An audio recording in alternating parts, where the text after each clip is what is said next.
آپ جانتے ہیں جس وقت فتح مکہ ہوا تو حضرت ابو قحافہ رضی اللہ تعالیٰ عنہ، حضرت ابو بکر صدیق رضی اللہ تعالیٰ عنہ کے والد، اس سے پہلے بھی ایمان نہیں لائے تھے، اور 90 سال کے قریب ان کی عمر تھی، اور آنکھوں سے بینائی چلی گئی تھی، اور داڑھی شریف کے سارے بال سفید ہو چکے تھے۔ فتح مکہ والے دن ان کا ارادہ بنا کہ میں جو ہے وہ اسلام قبول کرتا ہوں۔ تو حضرت ابو بکر صدیق رضی اللہ تعالیٰ عنہ اپنے والد محترم ضعیف العمر بوڑھے باپ کو لے کر بارگاہ رسالت میں حاضر خدمت ہوئے۔ میرے حضور نے جب دور سے حضرت ابو بکر صدیق رضی اللہ تعالیٰ عنہ کے والد کو آتے دیکھا،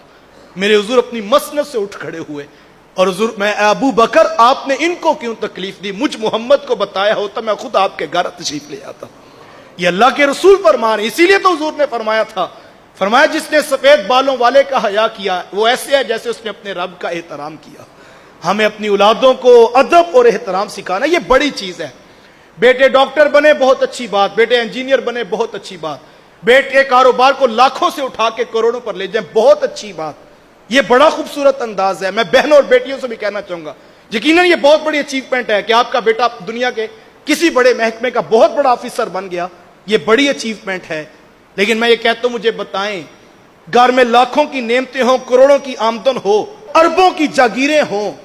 لیکن بیٹے کو ماں سے بات کرنے کی بھی تمیز نہ ہو، تو کیا آپ کو ایسا بیٹا قبول ہے؟ آپ کو ایسا بیٹا قبول ہے جو دنیا جہاں کے کار ہائے نمایاں کر چکا ہو، لیکن اس کو رشتوں کا تقدس نہ پتا ہو، اسے بڑوں سے بات کرنے کا انداز نہ آتا ہو، اسے چھوٹوں پہ شفقت کا انداز نصیب نہ ہوا ہو؟ تو پھر اصل چیز تربیت میں یہ ہے، اپنی اولادوں کو رشتوں کا تقدس سکھائیں۔ اور یہ ہوگا کیسے؟ جب ہم اپنے رشتوں کو تقدس خود دینے کا مزاج پیدا کریں۔ ہمارے ہاں بعض اوقات ہوتا ہے کہ بیٹا بے لگام ہو جائے چچا کے سامنے تو ماں بڑی خوش ہوتی ہے، چلو ہمارے بدلے بھی یہ پورا کرے گا۔ باپ کے سامنے بیٹا اٹھ کھڑا ہو تو ماں اندر سے مطمئن ہوتی، چلو میں اتنی ساری زندگی بول سکی، چلو یہ میری بات اب پوری کرے گا۔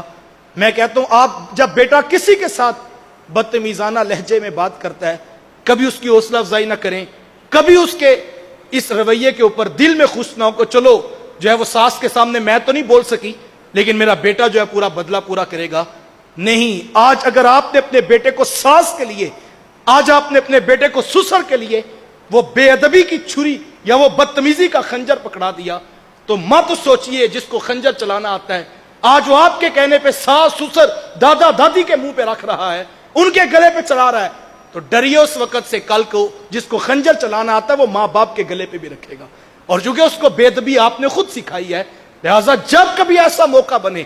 اپنی اولاد کو اس حوالے سے کبھی کمپرومائز نہ کیجئے، ان کو سکھائیے ادب پہلی چیز ہے بیٹا۔ اور آپ پڑھیں بہت اچھی بات، آپ لاکھوں کمائیں بہت اچھی بات، آپ کروڑوں کی جاگیریں بنا لیں بہت اچھی بات، لیکن اصل چیز یہ ہے کہ رشتوں کا تقدس ہو، انسانیت کی قدر ہو، سب کو ساتھ لے کر چلنے کا مزاج سیکھیے، چیزوں کی بجائے لوگوں کی قدر کیجئے۔ یہ حضور کی سیرت کا ایک روشن پہلو ہے۔